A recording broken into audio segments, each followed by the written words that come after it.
Belio.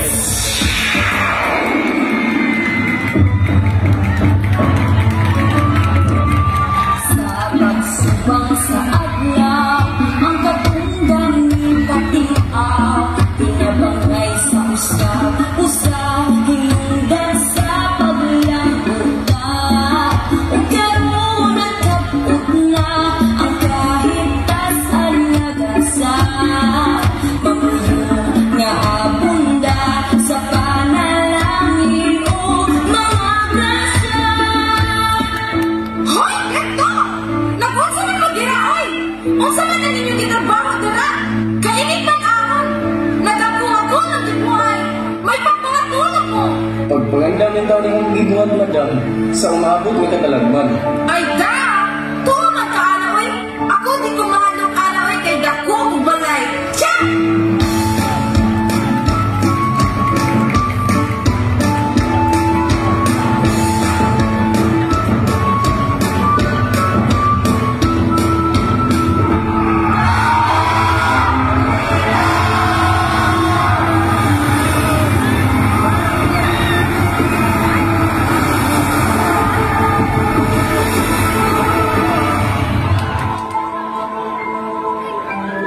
Humahal na Birhen sa Immaculada Conception, pasayo ako sa mga batik nga pulo. Tabangi ako nga makabangon pagbalik sa akong hiuguman karon. Sugod karon, ampingan ko na ang kinaiyahan.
Sa katauhan manalipod, inaiyahan